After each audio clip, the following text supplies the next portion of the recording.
بسم الله الرحمن الرحيم. Salam sejahtera, bersua lagi dalam membongkar kisah sejarah.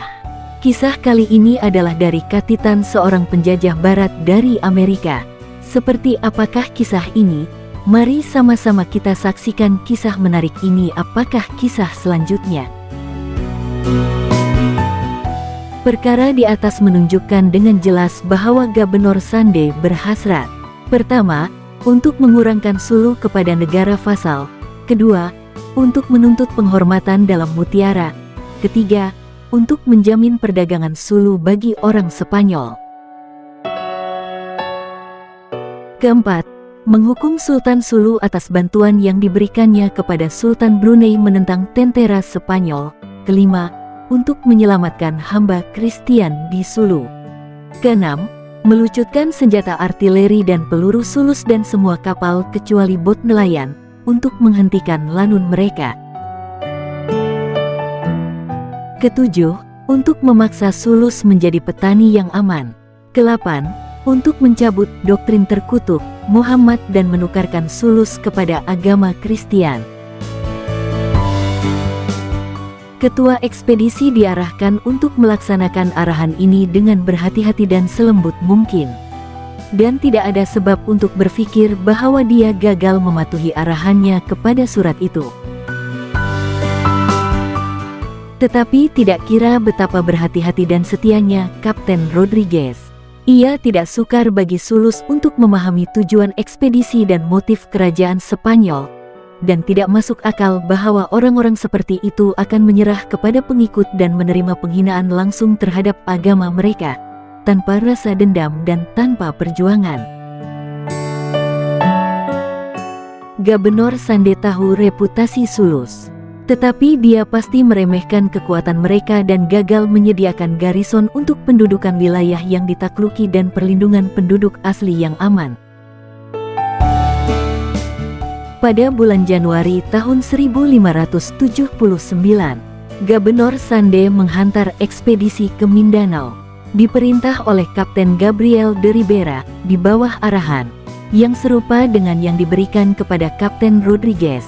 Ribera mendapat arahan tambahan untuk melawat Jolo dan mengutip Ufti untuk tahun itu. Dan tekanan khusus diberikan untuk mendapatkan 2 atau 3 gajah jinak daripada Sultan Sulu. Ribera tidak mencapai apa-apa di Mindanao. Orang asli meninggalkan kampung mereka dan melarikan diri ke pedalaman. Sekembalinya ke Cavite atau Caldera, dia bertemu dengan seorang wakil dari Jolo yang membawa penghormatan yang tidak penting dan memberitahunya tentang kewujudan kebuluran di Sulu dan kesusahan melampau rakyat. Dia memulangkan ufti mereka, menerima sebagai gantinya meriam yang Sulus telah peroleh dari kapal Portugis yang rusak. Ribera kemudiannya kembali ke Cebu, tanpa menghasilkan sebarang kesan yang ketara terhadap keadaan di Sulu. Pada bulan April tahun 1580, Gubernur Sande telah dilegakan oleh Gubernur Gonzalo Ronquillo, yang tidak mengambil minat yang sama di Borneo dan Sulu. Pada tahun yang sama kerajaan Portugal dan jajahan timurnya yang kaya telah dilampirkan ke dalam domain Spanyol. Tidak ada bahaya yang boleh dijangkakan dari arah Borneo dan Sulu, dan Gubernur Jenderal baru yang bercita-cita tinggi itu menumpukan perhatiannya kepada bidang penaklukan yang lebih diingini. Perompakan bukanlah punca utama pencerobohan Sulu ini. Sentimen awam tidak begitu kuat terhadap perhambaan pada zaman itu seperti sekarang, karena orang Spanyol dan negara-negara bertamadun terkemuka yang lain kemudiannya bersungguh-sungguh menjalankan perdagangan yang menguntungkan di dalamnya antara pantai barat Afrika dan Hindia Barat dan Amerika. Cetak rompak sentiasa menjadi jenayah di kalangan negara, tetapi ia tidak boleh didesak sebagai punca utama dan utama perang ini, atau sebagai alasan yang mencukupi untuk pemendakan awal konflik maut antara Sulu dan Spanyol. agama. Sebaliknya, diisytiharkan oleh Gubernur Sande sebagai sebab utama untuk pergi ke tanah mereka. Dia memerintahkan Sulus untuk tidak mengakui lagi pendakwah Islam, tetapi membenarkan paderi Spanyol untuk mendakwahkan agama Kristian kepada mereka.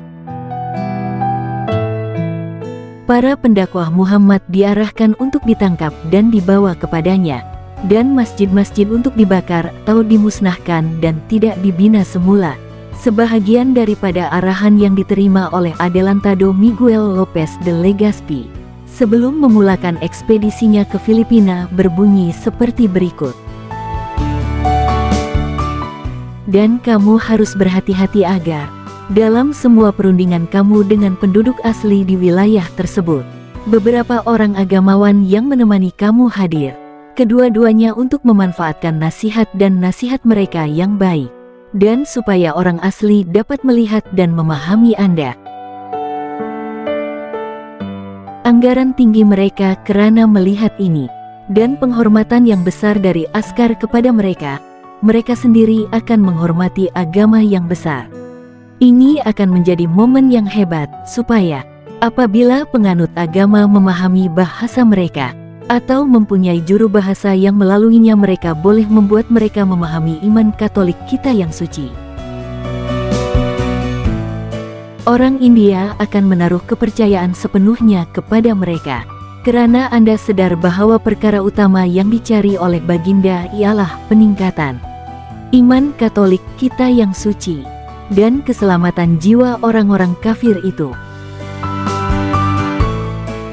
Pada tahun 1566, petition telah dihantar dari Cebu kepada Raja Spanyol dengan tanda tangan Martin de Goiti, Guido de Labezari, dan pegawai-pegawai terkemuka lain di bawah Legazpi, yang menyatakan antara permintaan lain yang berikut, bahwa orang Moro, karena mereka coba menghalang perdagangan kami dengan orang asli dan mengajarkan kepada mereka agama Muhammad, mungkin diperhambakan dan kehilangan harta benda mereka. Bahwa perdagangan hamba dibenarkan, agar orang Spanyol boleh menggunakan mereka, seperti yang dilakukan oleh ketua-ketua dan orang asli di kawasan itu, baik dalam lombong dan kerja-kerja lain yang menawarkan diri mereka sendiri.